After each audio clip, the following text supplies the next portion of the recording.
Hello friends, ओसो coding के channel पर आपका हार्दिक स्वागत है। Python for absolute beginner series में आज हम बात कर रहे हैं इफ एल्स स्टेटमेंट की। और दोस्तों, इफ एल्स स्टेटमेंट के पहले हमने लास्ट लेक्चर में डिस्कस किया था सिंपल इफ स्टेटमेंट। हमने समझा था डिसीजन मेकिंग क्या होती है। अब हम अपने प्रोग्राम को कंडीशनली भी एग्जीक्यूट कर पाएंगे। सिंपल इफ स्टेटमेंट का क्या रोल होता है। ट्रू होने पर ही हमने कोई एक्टिविटी परफॉर्म करी, फॉल्स होने पर कोई डेफिनेशन, कोई एक्शन डिफाइंड नहीं था। बुलियन एक्सप्रेशन बनाते कैसे हम लोग, ये भी हमने डिस्कस किया था। हमने कॉन्सेप्ट समझा था रिलेशनल या कंपैरिजन ऑपरेटर का, किस तरीके से हम less than, greater than, equal to, not equal to, इस तरीके से कंपैरिजन कर सकते हैं। और इन ऑपरेटर्स का यूज़ करके we can create boolean expressions. और बुलियन एक्सप्रेशन के डिसीजन के बेस पर, ट्रू या फॉल्स के बेस पर हम हमारी एक्टिविटी, हमारा एक्शन परफॉर्म करते हैं। तो दोस्तों, अब हम शुरुआत करते हैं इफ और एल्स की। इफ एल्स बहुत कॉमन सिंटेक्स है, बहुत कॉमन कंट्रोल स्ट्रक्चर है, क्योंकि यहाँ पर ट्रू में भी एक्शन आपका डिफाइंड होगा और फॉल्स में भी आपकी एक्टिविटी, आपका एक्शन डिफाइन होगा। तो बहुत पॉपुलर सिंटेक्स है। क्या करता है ये, तो हम अपने स्टेटमेंट को एग्जीक्यूट कर सकते हैं based on our condition, true और फॉल्स। अगर ट्रू होगा तो कुछ एक्शन 1 परफॉर्म कर दूंगा मैं, फॉल्स होगा then we can execute action 2। ये हमारा एक बेसिक सिंटेक्स होता है इफ एल्स के साथ में। क्लियर है। ट्रू ब्लॉक कब करते हैं, जब कंडीशन हमें ट्रू मिलती है। और जो एल्स के बाद वाला जो ब्लॉक है उसको बोलते हैं एल्स ब्लॉक, जब कंडीशन फॉल्स होती है। मतलब यहाँ पर हमको प्रैक्टिस रखना पड़ेगी कि इफ और एल्स का बेसिक सिंटेक्स क्या होता है। तो दोस्तों, देखते हैं इसका सिंटेक्स को हम किस तरीके से लिखते हैं। जो हमने लास्ट लेक्चर में लिखा था लगभग उसी में थोड़ा सा हम पार्ट ऐड कर देंगे यहाँ पर। अब अगर मुझे इफ एल्स का सिंटेक्स कहीं पे लिखना होगा तो कॉन्सेप्चुअली क्या होता है, इफ, और हम क्या देते हैं यहाँ पर, बुलियन एक्सप्रेशन, और फिर कॉलन। कॉलन के बाद 4 कैरेक्टर का इंडेंटेशन। और अभी मैंने सिर्फ एक एक स्टेटमेंट का केस लिखा है, स्टेटमेंट 1 और इफ के ठीक नीचे प्रॉपर अलाइनमेंट इंडेंटेशन के साथ एल्स और फिर कॉलन। दोस्तों, इफ की कंडीशन के बाद भी कॉलन आएगा यहाँ पर और एल्स के बाद भी कॉलन आएगा, क्योंकि कॉलन का मतलब होता है ब्लॉकिंग, इंडेंटेशन, और उसमें एक से ज़्यादा स्टेटमेंट भी आ सकते हैं हमारे पास। तो ये कंपलसरी पार्ट है। फिर 4 कैरेक्टर की स्पेस होगी and then we can execute statement 2। ये हमारा बेसिक सिंटेक्स होता है ट्रू और फॉल्स के लिए। तो दोस्तों, स्टेटमेंट 1 कब एग्जीक्यूट होगा, जब हमने ये भी समझा है कि बुलियन एक्सप्रेशन आपको 2 पॉसिबल वैल्यू देता है, ट्रू और फॉल्स। टी और एफ कैपिटल है पाइथन बुलियन कांस्टेंट में। स्टेटमेंट 1 कब एग्जीक्यूट होगा, जब आपका गिवन बुलियन एक्सप्रेशन ट्रू हो और सेम टाइम पे स्टेटमेंट 2 को वो स्किप कर देगा। Clear, it will not execute statement 2 if the condition is true. True होगी तो स्टेटमेंट 1 चलेगा और 2 नहीं चलेगा। ये भी क्लियरिटी आपको होना जरूरी है। और जब कंडीशन फॉल्स होगी then it will execute statement 2। उस केस में ये ट्रू वाले पार्ट को स्किप कर देगा यहाँ पर। मतलब हमारा लॉजिक, हमारे कॉन्सेप्ट क्या हुए, हम देखते हैं इफ के साथ बुलियन एक्सप्रेशन अगर ट्रू है तो स्टेटमेंट 1 चलाओ, 2 को छोड़ो। फॉल्स है, आप 2 को चलाओ, 1 को स्किप कर दो। छोटा सा सिंपल सा सिंटेक्स है। कॉलन दोनों जगह कंपलसरी है। क्लियर, इफ के ठीक नीचे एल्स है और स्टेटमेंट के ठीक नीचे स्टेटमेंट है। तो ये प्रॉपर इंडेंटेशन के साथ आपको लिखने की प्रैक्टिस डेवलप करना है। क्लियर दोस्तों, इसी के साथ अगर मैं देखूं कि हम फ्लो चार्ट कैसे बनाएंगे इसका, तो आपको कंसेप्ट क्लियर होगा। यहाँ पर क्या कर रहे हैं हम लोग,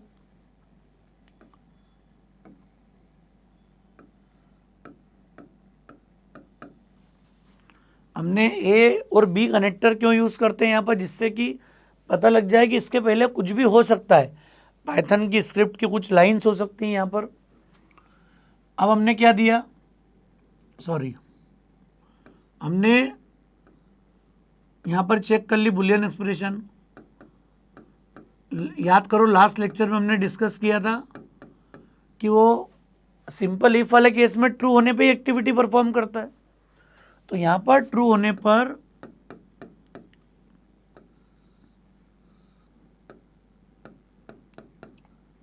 वी कैन एग्जीक्यूट स्टेटमेंट 1। और अब हमने फॉल्स में भी डिफाइन कर दिया कुछ ना कुछ। फॉल्स होने में हमने बोल दिया स्टेटमेंट 2, और इन दोनों को मिला लिया हमने। यहाँ पर कहीं ना कहीं ट्रू फॉल्स मिलेंगे एंड देन बी। मतलब आपको समझ में आ रहा होगा यहाँ पर ये जो इफ स्टेटमेंट है इसके इक्विवेलेंट ये इसका फ्लो चार्ट है। दोस्तों बिना फ्लो चार्ट के कोई प्रोग्राम हम नहीं बनाएंगे। क्लियर? प्रोग्रामिंग के लिए ज़रूरी है कि पहले आप पेपर वर्क करो, कॉन्सेप्ट डिस्कस करो, पेपर पे काम करो, then we go for writing some code. Coding के पहले हमें फ्लो चार्ट बनाने की प्रैक्टिस डेवलप करना है। बुलियन एक्सप्रेशन आपको अच्छे से क्लियर हो गया है। Equal, greater than, less than, इनका यूज़ करके बनने वाले एक्सप्रेशन को हम बुलियन एक्सप्रेशन बोलते हैं। इसके ट्रू या फॉल्स होने पर हमें डिफरेंट एक्टिविटी परफॉर्म करना है। क्लियर? समझ में आ रहा है केस आपको? इसी को मैंने फ्लो चार्ट से डिफाइन कर दिया यहाँ पर। क्लियर है? पॉइंट समझ में आ रहा है आपको?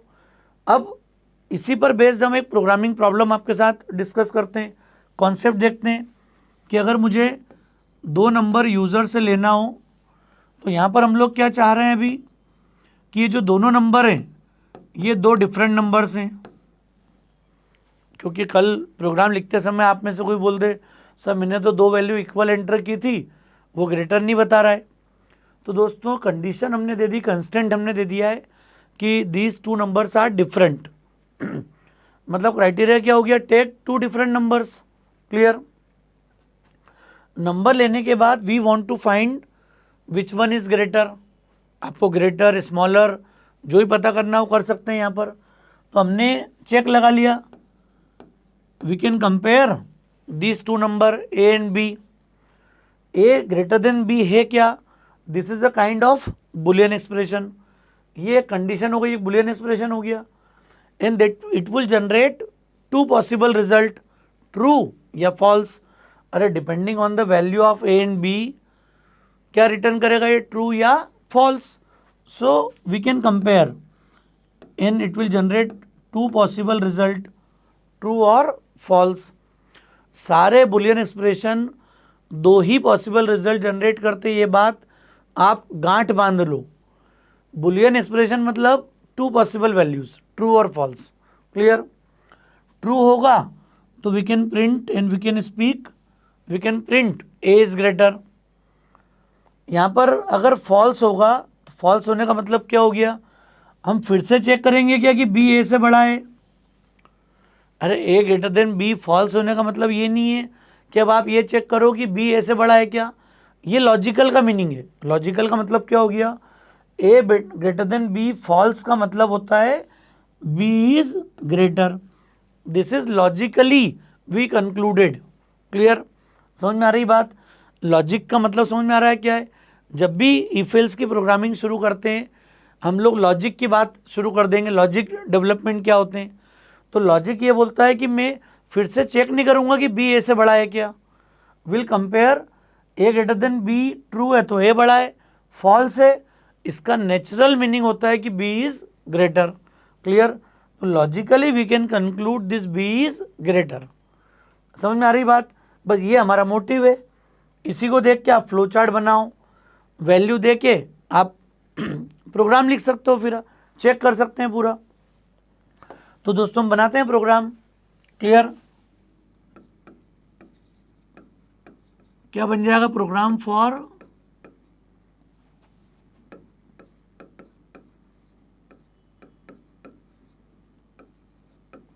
फाइंडिंग ग्रेटर बिटवीन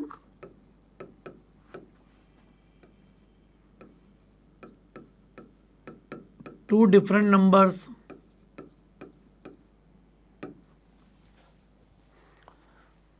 जो अभी हमने लॉजिक डिस्कस किया, कॉन्सेप्ट डिस्कस किया, वो भी इसी का पार्ट है। जब भी प्रोग्रामिंग शुरू करो तो पहले ये आपके पास लिखा हुआ होना चाहिए पूरा। दोस्तों इसको कॉपी पे लिखने की प्रैक्टिस डेवलप करना आप। जितना हम इसको टाइम देंगे, जितना लिखेंगे, उतने फ्यूचर में हमारे लॉजिक बनेंगे। यहीं से वो हमारे एफर्ट शुरू होंगे जब हम डे टू डे नए नए लॉजिक बनाना शुरू करेंगे। यहाँ पर हर दिन कुछ नया सीखेंगे इसके साथ। और मैंने अभी सेकेंड ऑपरेटर डिस्कस किया था लास्ट लेक्चर में। आपको याद होगा, हम लोग जब जब नीड होगी, जब उन ऑपरेटर्स का रोल देखेंगे। एक ही दिन में आपने यूजुअली ये प्रैक्टिस देखी होगी, चाहे वो ऑफलाइन टीचिंग हो या ऑनलाइन टीचिंग हो, एक ही दिन में सारे ऑपरेटर फिनिश, सबको एक साथ क्लब कर दिया, सारे एक साथ एक्सप्लेन कर दिए। इससे हम कभी कॉन्सेप्ट नहीं सीखेंगे। जब अरिथमेटिक की नीड है तो अरिथमेटिक, आज जब रिलेशनल का नीड थी तो हमने ईफेल्स के साथ में रिलेशनल को पढ़ा पहले। ठीक है दोस्तों, अब इसका कोड हम लोग लिखते हैं। पहले फ्लो चार्ट बनाएंगे, फिर उसका प्रोग्राम लिखेंगे। क्लियर? तो फ्लो चार्ट के लिए हमारी स्टेप क्या होती है? सबसे पहले वो लॉजिक जो अभी हमने लास्ट पेज पे बनाया था, लास्ट स्लाइड में आपने देखा होगा, इसी लॉजिक को मैं आगे यूज़ करूँगा प्रोग्रामिंग में। क्लियर? मतलब हमारी कोशिश ये है कि यहाँ पर आपको डिजिटल पैनल का जो एडवांटेज है वो दिखे, कि हम कंटेंट को भी समझ लें। कुछ प्रिंटेड कंटेंट होगा तो भी आपको थोड़ी क्लियरिटी होगी डिस्प्ले में, ग्राफ्स में, डायग्राम्स में। और जहाँ लिखना है तो मैक्सिमम मुझे हाथ से ही लिखना है, सब कुछ बने बनाए कॉन्सेप्ट नहीं लाएंगे। फिर हम क्या करेंगे दोस्तों? हम सबसे पहले इनपुट पार्ट है हमारा,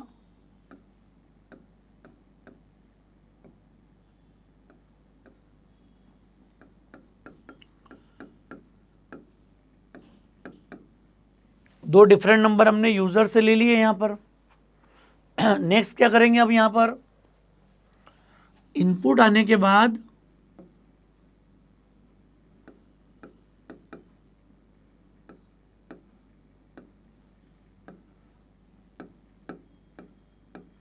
डिसीजन मेकिंग।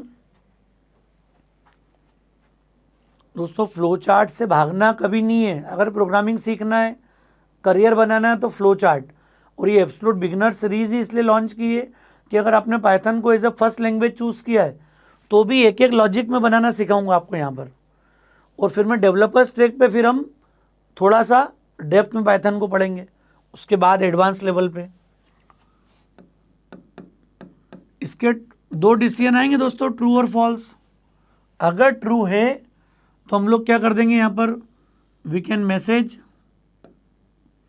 क्या मैसेज आ जाएगा? ए की वजह हम ए की वैल्यू प्रिंट करते हैं, ध्यान रखना आप। यहाँ पर मैंने डबल कोट्स में ए नहीं लिखा है, इससे बचना अपने को, ये बीमारी है। और फॉल्स होने पे क्या करेंगे हम यहाँ पर,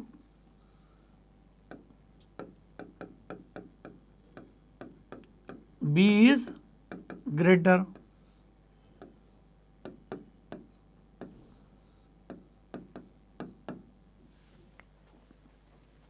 तो ये हमने फ्लो चार्ट बना लिया दोस्तों, सिंपल, क्लियर। दो नंबर्स के बीच में ग्रेटर फाइंड आउट करने के लिए यहाँ पर।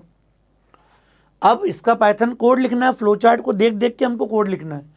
आप चाहो तो वैल्यू दे सकते हो। यहाँ पर हमने वैल्यू दे दी 14,10। ये चेक करेगा 14 10 से बड़ा है क्या, ट्रू है, तो यहाँ के प्रिंट कर देगा 14 इज ग्रेटर। और अगर ये होता सपोज 14 और 18, तो 14 ग्रेटर देन 18 है क्या, फॉल्स। तो यहाँ के हम प्रिंट कर देते कि 18 इज ग्रेटर। सब कुछ स्मूथ चल रहा है। Now we can write program. तो पहले प्रोग्राम लिखेंगे यहाँ पर हम, फिर इसका प्रैक्टिकल भी करेंगे तुरंत बाद। तो हमने एक पाइथन फाइल क्रिएट कर दी यहाँ पर, greater2.py। और IDLE में दोस्तों अभी हम सारी प्रैक्टिस कर रहे हैं कहाँ पर, IDLE के स्क्रिप्ट मोड में।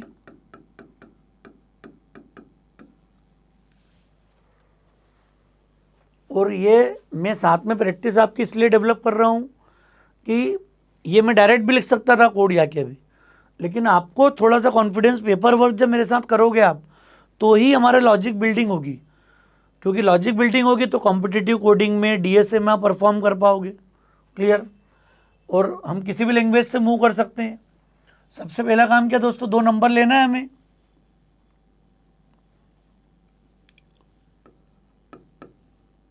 क्या तरीका है ये हमने पहले देखा हुआ, इंट और इनपुट फंक्शन हम लोग यूज कर लेंगे यहां पर।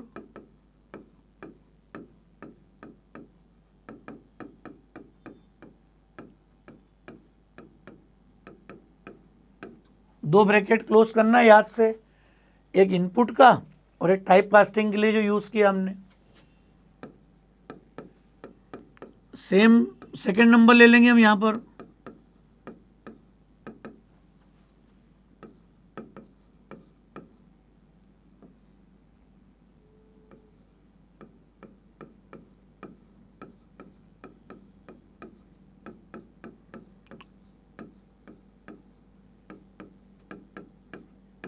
Enter second number. समझ में आ गया दोस्तों, इनपुट आ गया हमारे पास, पहली स्टेप पूरी फिनिश। अब जैसे इनपुट आ गया, अब इफ एल्स का सिंटेक्स है हमारे पास। आपको याद होगा ये, इसके पहले हमने सिंटेक्स भी लिखा है, ये वाला सिंटेक्स हम वहां पे अप्लाई कर देंगे बस, एज इट इज। फ्लो देख के हमको समझना है चीजों को आगे। तो यहां हमने अब स्टार्ट किया इफ स्मॉल लेटर में, और क्या चेक लगाया, ए ग्रेटर देन बी और कॉलन। दोस्तों जीरो एरर प्रोग्रामिंग की प्रैक्टिस डेवलप करनी है हमको। ए ग्रेटर देन बी बोला है मतलब 4 कैरेक्टर का इंडेंटेशन आ जाए यहां पर।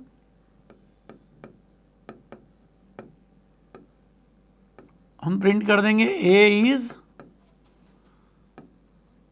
ग्रेटर। पाइथन तो सभी टाइप के ऑब्जेक्ट को रिसीव कर लेगी प्रिंटफ में, सॉरी प्रिंट में। और इसका एल्स मतलब कहाँ गए, ये इफ के अलाइनमेंट से एल्स और फिर कॉलन। दोस्तों कॉलन वाली गलती नहीं होना चाहिए कहीं पर भी। क्या कर देंगे यहां पर हम, सेम प्रिंट 4 कैरेक्टर के इंडेंटेशन के साथ, फिर बी कॉमा इज ग्रेटर। ये हमारा कंप्लीट पाइथन प्रोग्राम बन गया।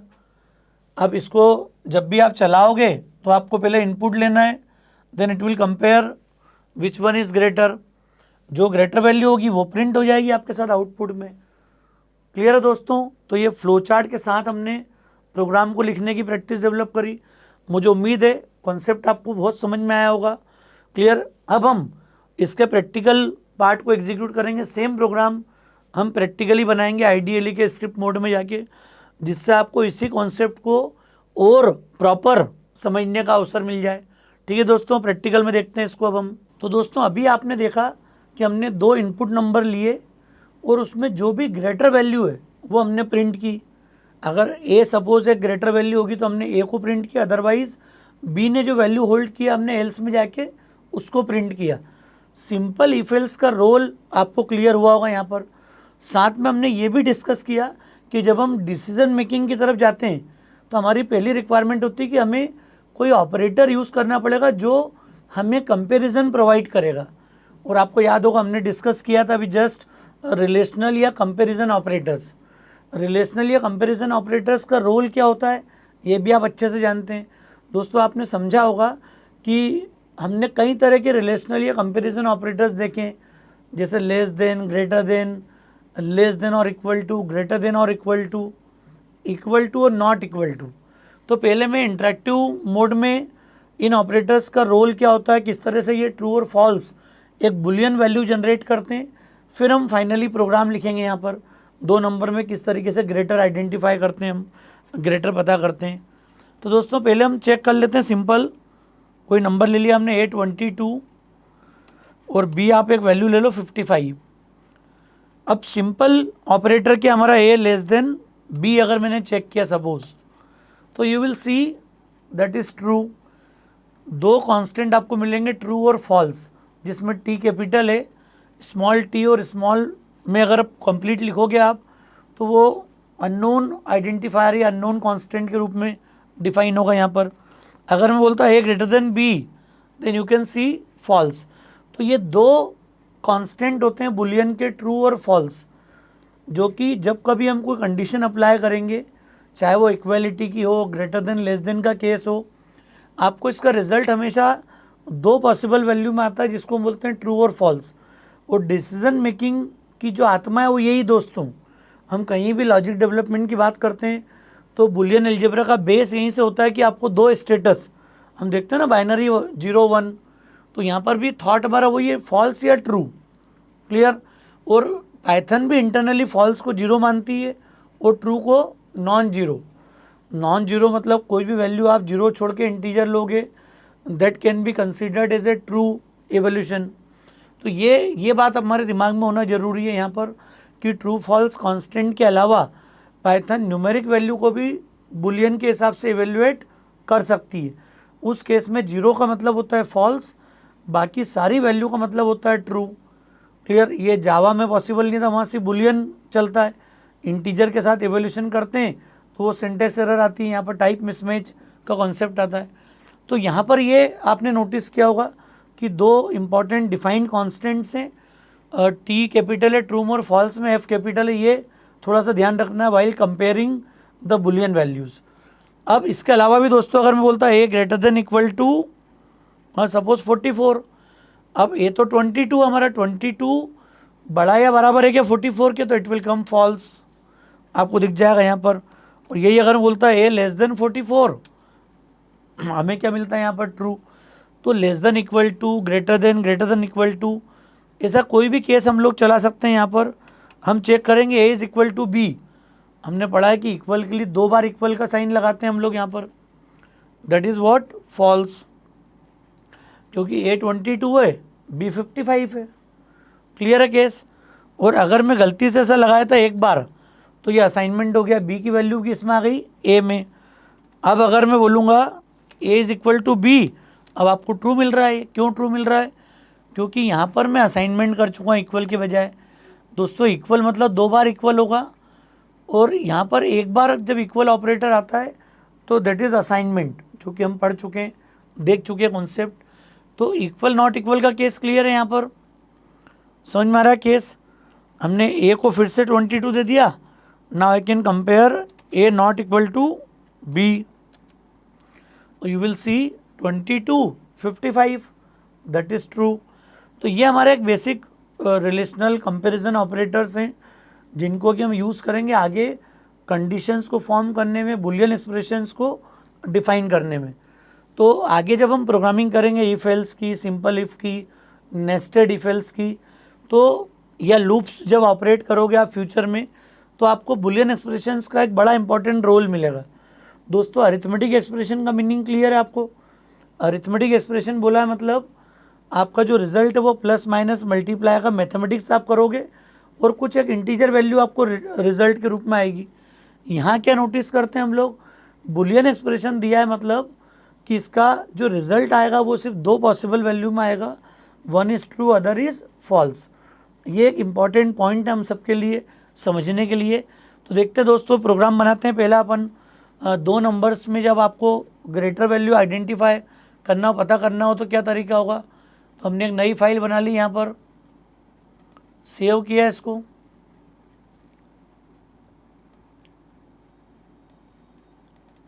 डी में हम पाइथन कोर में भी सेव कर रहे हैं डेली। तो हमने एक प्रोग्राम बना लिया यहाँ पर greater2.py, दो नंबर में ग्रेटर का प्रोग्राम बनाया हमने। यहाँ पर क्या प्रोसीजर है हमारा इसके लिए, तो हमने देखा था पहले हमने फ्लो चार्ट बनाया था और डायमंड एक नया कॉन्सेप्ट देखा था डिसीजन मेकिंग के लिए, कंडीशंस के लिए। तो दोस्तों इसका जब कोड लिखना शुरू करेंगे हम, तो पहला कॉन्सेप्ट तो क्या है कि इनपुट ले लें हम यहाँ पर। तो इनपुट में हमने ले लिया एंटर फर्स्ट नंबर,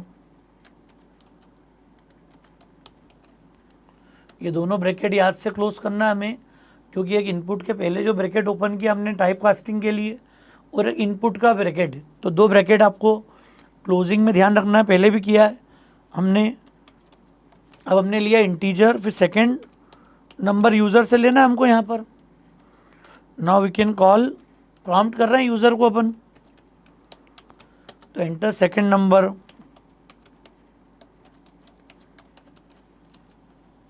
दो नंबर यूज़र से लेने के बाद अब यहाँ से कॉन्सेप्ट आता है बड़ा इंपॉर्टेंट कॉन्सेप्ट है, चूँकि नई पहली बार हम लोग डिसीजन मेकिंग की बात कर रहे हैं, तो हमने इफ़ स्टेटमेंट और इफ एल्स स्टेटमेंट को समझा था।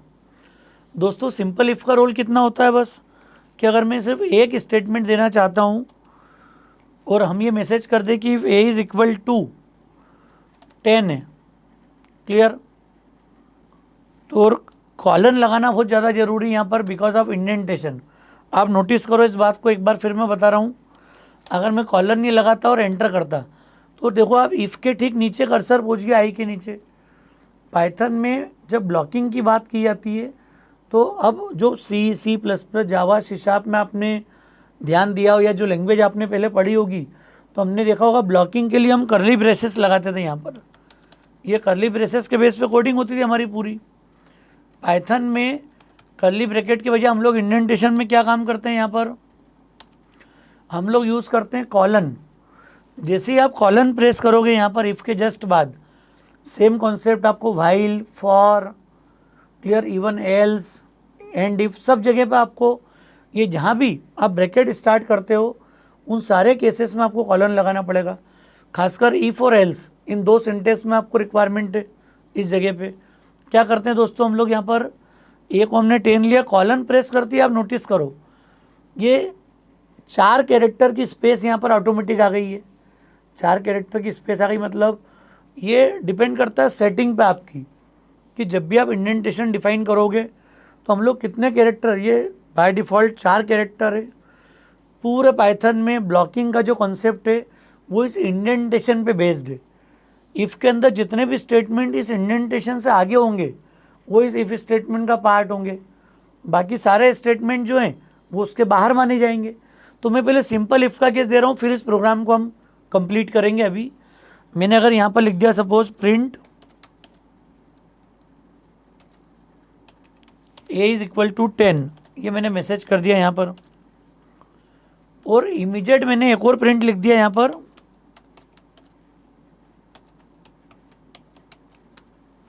Welcome to if statement.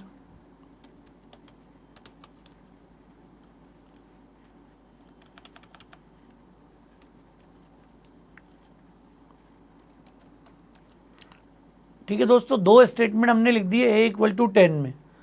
इस प्रोग्राम को कंट्रोल एस किया हमने, F5 से रन किया।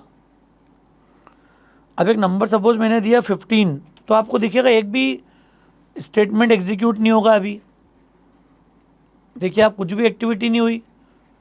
अगर मैं यहाँ पर रन करके इसको 10 वैल्यू देता तो चूंकि हमने ए को 10 कंपेयर किया हुआ है तो मैसेज कर देता A10 और वेलकम टू इफ स्टेटमेंट। तो मैं इसको फिर से एक बार रन करता हूँ, आपके बाद 10 दे दी हमने वैल्यू, और आप देखो यहाँ पर 2 आउटपुट आ गए, क्योंकि ब्लॉक के अंदर इंडेंटेशन के अंदर क्या दिख रहा था आपको, ये दोनों स्टेटमेंट आपके नोटिस में आना जरूरी है क्योंकि हमने इसको इंडेंटेशन के साथ डिफाइन किया है, ए इक्वल टू 10 और वेलकम टू इफ स्टेटमेंट। इसका मतलब समझ में आ रहा है क्या है, क्योंकि जैसे ही मैं इंडेंटेशन करता हूँ, इंडेंटेशन में सबसे इंपॉर्टेंट बात क्या है दोस्तों, जो भी इसी ऑर्डर में मैं यहाँ 10 स्टेटमेंट भी एक के बाद एक लिख दूंगा तो ये सारे इफ कंडीशन का पार्ट माने जाएंगे। और याद करो आप, फर्स्ट टाइम मैंने जब एग्जीक्यूट किया था अभी और ए इक्वल टू 10 नहीं था तो ये दोनों स्टेटमेंट इफ ने स्किप कर दिए थे। तो जब मैं सिंपल इफ अप्लाई करता हूँ, क्लियर, तो यहाँ पर समझना है ये जो इफ है इसको अगर मैं बाहर लिख दूँ यहाँ पर, अब आप समझिए इस कॉन्सेप्ट को, ये जो इफ की कंडीशन में डिफाइन करी ए इक्वल टू 10, इसका रोल समझ में आ रहा है क्या है। इसका रोल है कि अब इस इफ स्टेटमेंट में सिर्फ एक स्टेटमेंट है, यहाँ पर ए इक्वल टू 10 ट्रू होने पे सिंगल स्टेटमेंट एग्जीक्यूट होगा। चूंकि ये स्टेटमेंट कॉमन है तो ये welcome to if statement generic way में प्रिंट होगा, this is outside if. False होगा तो भी ये प्रिंट करेगा वेलकम टू इफ स्टेटमेंट। मतलब ब्लॉकिंग से समझ में आ रहा है क्या है, अगर मैं इंडेंटेशन फॉलो करूँगा तो ये पाइथन में ब्लॉकिंग के कॉन्सेप्ट को डिफाइन करता है। अगर आपको ब्लॉक समझना है, इसका मतलब समझ में आ रहा है क्या है, ब्लॉक का कॉन्सेप्ट ये है कि आप 4 कैरेक्टर की स्पेस ऑटोमेटिक आप जब कॉलन लगाओगे तो आइडियली और जितने एडिटर में आप काम करोगे, पाइथन की ये इनबिल्ट फैसिलिटी है अब आपको बिगिन और एंड लगाने की रिक्वायरमेंट नहीं कहीं पर भी, हम कॉलन के थ्रू ब्लॉक डिफाइन कर सकते हैं। तो हमने इस प्रिंट को इस इंडेंटेशन से बाहर कर लिया, ये पॉइंट क्लियर हो गया। साथ में हम ये 2 बार बी की वैल्यू लेना पड़ती है, यहाँ भी हम हैश लगा दें सो दैट कि अभी ए की वैल्यू को लेकर ही हम चेक लगा लेते हैं। और अब आपको नोटिस होगा कि ये जो वेलकम टू इफ स्टेटमेंट है ये ट्रू में भी मतलब एग्जीक्यूट होगा और फॉल्स में भी एग्जीक्यूट होगा। इसका मीनिंग हो गया कि ये इफ स्टेटमेंट के बाहर आ चुका है। तो दोस्तों इसको सेव कर लें हम यहाँ पर और फिर एक बार रन करते हैं। अब हमने वैल्यू दी 10, तो आपको दिखेगा दोनों स्टेटमेंट एग्जीक्यूट हो रहे हैं, A10 और वेलकम टू इफ स्टेटमेंट। मैं फिर से एक बार इसको रन करता हूँ। अब की बार मैं देता हूँ 66 एंड अगेन यू कैन सी कि ये जो सेकेंड स्टेटमेंट है ये बार बार प्रिंट हो रहा है, दोनों बार प्रिंट हुआ। जब कंडीशन फॉल्स हुई तो ही प्रिंट हुआ और जब ट्रू हुई थी अभी 10 के केस में जब भी ये प्रिंट हुआ। मतलब इजीली आपको समझ में आ रहा है कि जो इंडेंटेशन है उसका जो इम्पैक्ट होगा वो ब्लॉक लेवल पे। जो अभी तक हम C++ बाकी लैंग्वेज में ब्लॉकिंग का कॉन्सेप्ट समझते थे वो कॉन्सेप्ट यहाँ पर आपको इंडेंटेशन के थ्रू मिलेगा। तो मुझे उम्मीद है आपको ये कॉन्सेप्ट समझ में आ रहा होगा। हम कोड देख लेते हैं एक बार। और अब चूंकि ये 1 नंबर वाला केस था, सिंपल इफ़ का यूज़ किया था हमने विदाउट एल्स। अब हम वो जो प्रोग्राम बनाने आए थे जिस 2 नंबर में ग्रेटर फाइंड आउट करना है क्या चेंज होगा हमारा केस में, आपको सिंपली 2 नंबर इनपुट लिया आपने ए और बी और ए ग्रेटर देन बी चेक किया। आपने देखा हमने कंडीशन के साथ में ब्रैकेट यूज़ नहीं किया था इसके पहले भी ए इक्वल टू 10 वाले केस में। तो इसकी रिक्वायरमेंट नहीं, दैट इज़ ऑप्शनल, लगा दोगे तो भी एरर नहीं है। पर पाइथन डायरेक्ट कंपैरिजन अलाउ करती है। यहाँ पर कॉलन इज़ कंपलसरी क्योंकि कॉलन के बाद ही ये प्रिंट की डेफिनेशन होगी। अब आप मैसेज कर सकते हो ए इज़ ग्रेटर,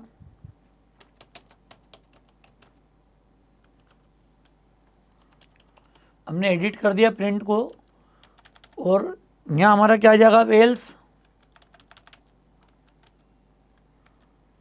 ये इफ़ के इंडेंटेशन के साथ आएगा और कॉलन फिर एंड। मतलब इफ़ के साथ भी आपको कॉलन लगाना जरूरी इंडेंटेशन के लिए और फॉल्स के साथ भी, क्योंकि ट्रू में भी मल्टीपल स्टेटमेंट हो सकते हैं, फॉल्स में मल्टीपल स्टेटमेंट हो सकते हैं। तो ये पाइथन का मिनिमम सिंटेक्स है। ऐसा नहीं कि आपको एक ही स्टेटमेंट की नीड हो तो डायरेक्ट इस तरह से कुछ करना है। हमेशा के लिए आपको कॉलन यूज़ करना है। ये आगे वाइल में, फॉर में, मैक्सिमम केसेस में ये कॉलन का रोल होता है जहाँ भी इंडेंटेशन की नीड होगी पाइथन को। जब हम फंक्शंस बनाएंगे यहाँ पर क्लियर फंक्शंस को मॉड्यूल के रूप में यूज़ करेंगे, everywhere you will see the same concept. तो दोस्तों इंडेंटेशन पाइथन का इंपॉर्टेंट पार्ट है। क्या किया हमने यहाँ पर, सिंपल सा मैसेज कर दिया बस। जैसा हमने ए इज़ ग्रेटर प्रिंट किया था वैसे ही बी इज़ ग्रेटर। मतलब हम चाह रहे हैं ए और बी की वैल्यू प्रिंट हो यहाँ पर और this is end of the program. Simple क्या किया हमने प्रोग्राम में, यहाँ पर देखो आप ए को इनपुट लिया फिर बी को इनपुट लिया, स्ट्रिंग को हमने इंटीजर में टाइप कास्ट किया। ये सब एक्सपीरियंस आपको अच्छा खासा है, अब कई सारे प्रोग्राम बना चुके हैं हम। ये सिंटेक्स पहली बार देख रहे हैं हम लोग, इफ और एल्स। इफ मतलब ट्रू पार्ट में क्या एग्जीक्यूट होगा, तो ये जो पहला स्टेटमेंट है यहाँ पर ये कंडीशन ट्रू होने पे एग्जीक्यूट होगा और उस केस में ये एल्स वाले पार्ट को स्किप कर देगा, छोड़ देगा। और जब कंडीशन फॉल्स होगी तो ये पहले वाले ट्रू वाले पार्ट को छोड़ देगा और एल्स वाले को एग्जीक्यूट करेगा। मतलब अब इफ एल्स का फ़ायदा ये हो गया कि 2 में से कोई एक स्टेटमेंट आपका एग्जीक्यूट होगा, either you will execute true part और फॉल्स पार्ट। तो डिसीजन मेकिंग का मतलब होगा based on our decision, based on our condition we are going to execute our statement. तो कौन सा स्टेटमेंट एग्जीक्यूट होगा that depends on your decision, your condition, your boolean expression. ठीक है दोस्तों, और ये बुलियन एक्सप्रेशन कैसे बनता है ये भी आपको क्लियर है। अब ए ग्रेटर देन बी, अभी हमने आज ही बात की रिलेशनल ऑपरेटर्स की। तो less than, greater than, equal to, not equal to, depending on the situation we can use any relational operator. Clear है दोस्तों, ये छोटा सा सिंपल सा कॉन्सेप्ट है, इसको सेव कर लेते हैं अपन एंड रन करते हैं प्रोग्राम को यहाँ पर। अब 2 नंबर में जब फाइंड आउट करना हो कौन सी वैल्यू ग्रेटर है, सो 33 एक वैल्यू ले ली हमने यहाँ पर और एंटर करके कितना आ रहा है वैल्यू, नेक्स्ट हमने ले लिया 77 and here you can say see the 77 is greater. Next time फिर हमने नया डेटा दे दिया, एक वैल्यू नहीं दे दी, 122.66। तो यहाँ आपको दिख रहा है डिफरेंस क्या आ रहा है। अब की बार चूंकि फर्स्ट वैल्यू ग्रेटर है तो 122 इज ग्रेटर। हमें ए और बी नाम, वेरिएबल का नाम प्रिंट नहीं करना है, हमें उनकी वैल्यू प्रिंट करना है। ये मैं चेंज करके दे दूँ, पहले 66 सेकेंड को 122 दे दूँ तो भी output will be 122 is greater. वो ट्रू वाला पार्ट है कि फॉल्स का इससे मतलब नहीं है, जो वैल्यू ग्रेटर होगी वो हमें यहाँ प्रिंट करना है यहाँ पर। तो थोड़ा सा हमको किताबी पैटर्न पे कोड नहीं लिखना है, थोड़ा सा प्रैक्टिकल होकर हमको डिसीजन लेना है यहाँ पर। तो दोस्तों मुझे उम्मीद है कॉन्सेप्ट आपको समझ में आ गया होगा। सिंपल इफ एल्स का यूज़ क्या है, कैसे हमको इफ एल्स का यूज़ रूटीन प्रोग्राम में करना है, ये आपको क्लैरिटी हो गई होगी। इफ एल्स स्टेटमेंट का सिंटेक्स कैसे काम करता है, कॉलन का रोल क्या है, इंडेंटेशन का रोल क्या है, ये आपको अच्छे से क्लियर हो गया होगा। क्योंकि यहाँ भी आप नोटिस कर सकते हो, अगर मैं इसके बाद एक जनरल स्टेटमेंट लिख दूं बाहर, प्रिंट, और हमने बाहर आके प्रिंट कर दिया ओसोप कोडिंग सिंपली, तो अब आपको इंडेंटेशन के लेवल से दिख रहा होगा यहाँ पर कि ये इफ एल्स दोनों के अंदर नहीं है, मतलब ना तो ये इफ का पार्ट है ना एल्स का पार्ट है। ओसोप कोडिंग जो है this will be executed every time whether the first value is greater और द सेकेंड वन। तो इसको मैं सेव कर लूँ, रन करते हैं एक बार फिर, दो अलग अलग सिचुएशन में हम इसको चला के देखते हैं वैल्यू को। 77 इज ग्रेटर एंड देन ओसोप कोडिंग। अब की बार हमने क्या किया, फर्स्ट वैल्यू को दे देते हैं बड़ी 6622 and you can C 66 is greater और ओसोप कोडिंग। मतलब जो स्टेटमेंट इंडेंटेशन से बाहर है वो ना तो ट्रू का पार्ट है ना फॉल्स का पार्ट है, मतलब वो इफ एल्स स्टेटमेंट के स्कोप के बाहर है। तो ब्लॉकिंग का कॉन्सेप्ट थोड़ा सा आपको क्लियर हो गया होगा आज यहाँ पर। सिंपल इफ के साथ भी हमने इसको चेक किया और इफ एल्स के साथ में भी हमने इसको चेक किया। तो मुझे उम्मीद है दोस्तों कॉन्सेप्ट आपको समझ में आ गया होगा। इन ऑल ये जो लेक्चर हमने आज देखा था 2 नंबर में ग्रेटर फाइंड आउट करने का, उसका फ्लो चार्ट समझा था हमने, प्रोग्राम बनाया था और फाइनली उसको प्रैक्टिकली भी हमने समझा। तो मुझे उम्मीद है कॉन्सेप्ट आपको समझ में आ गया होगा। थैंक्स अ लॉट दोस्तों।